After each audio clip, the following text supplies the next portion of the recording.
စ်စရာကောင်းတဲ့ကလေးတို့ရေဒီနေ့တော့မောင်တို့မဲတို့အတွက်အရန်စိတ်ဝင်စားဖို့ကောင်းတဲ့ပုံပြင်လေးတစ်ပုဒ်ယူလာခဲ့တယ်နော်ဒီပုံပြင်လေးကတော့ရှီးခေတ်ကဘောဇာမင်းနဲ့ပညာရှိအမတ်ကြီးကာလီဒါတာတို့အကြောင်းပဲဖြစ်ပါတယ်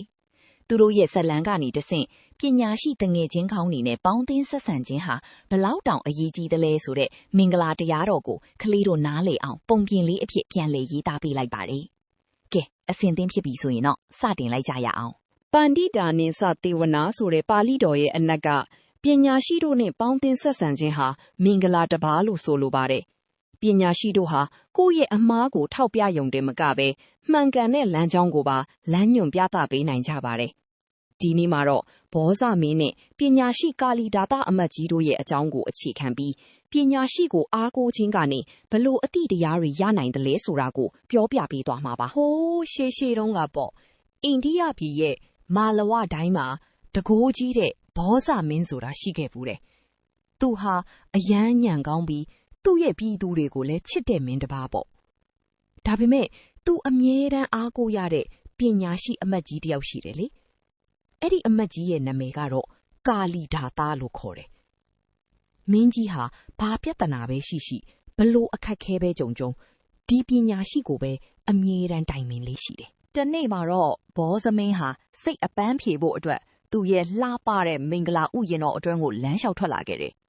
ဥယျာဉ်ထဲမှာပန်းယုံနေရေကန်နေနဲ့အယမ်းသာရနေတာပေါ့အဲ့ဒီအချိန်မှာပန်းယုံတစ်ခုရဲ့အနီးမှာနန်းတွင်းအပြိုတော်2ယောက်တိုးနဲ့စကားပြောနေတာကိုတွေ့လိုက်ရတယ်သူတို့2ယောက်ဟာတိတ်လေးတိုင်ပင်နေကြတဲ့ပုံစံပဲဒါဝမြင်တော့မင်းကြီးဟာသူတို့ဘာတွေပြောနေကြသလဲဆိုတာကိုသိချင်စိတ်ဖြစ်ပေါ်လာမိတယ်သိချင်စိတ်ကြောင့်ဘောဇမင်းလည်းအပြိုတော်2ယောက်အနားကိုတိတ်လေးအသာကတ်သွားလိုက်တယ်ခလီတို့ရေတိတ်လေးချောင်းကြည့်တာကမကောင်းဘူးနော်ဒါပေမဲ့မင်းကြီးဟာစူးစမ်းကျင်စိတ်နဲ့အနားကိုရောက်ခံနေမှာပဲပေါ့အပြိုတော်2ယောက်စီကလူမိုက်လာနေပြီဆိုတဲ့အတန်တစ်ခုထွက်လာပါတယ်အဲ့ဒီစကားကိုကြားလိုက်ရတော့မင်းကြီးဟာအယမ်းကိုတုန်လှုပ်သွားပါတော့တယ်သူ့ကိုလူမိုက်လို့ပြောလိုက်တာကိုကြားတော့ဘောဇမင်းလည်းရှေ့ဆက်မသွားရတော့ဘူးသူဟာရောက်နေတဲ့နေရာကပဲနန်းတော်ကိုချက်ချင်းပြန်လှည့်လာခဲ့ရပါတယ်နန်းတော်ရောက်တော့သူဟာအယမ်းကိုစိတ်မကောင်းဖြစ်နေတာပေါ့သူ့ကိုယ်သူငါကပြည်သူတွေကိုချစ်တယ်မင်းဒါပေမဲ့ငါ့ကိုလူမိုက်လို့ပြောကြတာဘာကြောင့်ပါလိမ့်ဆိုပြီးစဉ်းစားပါတယ်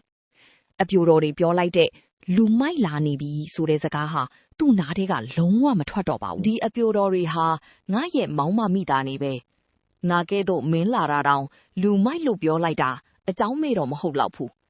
စင်စစ်ငါ့ကိုလူမိုက်လို့ပြောရလောက်အောင်အကြောင်းတစ်ခုခုတော့ရှိရမယ်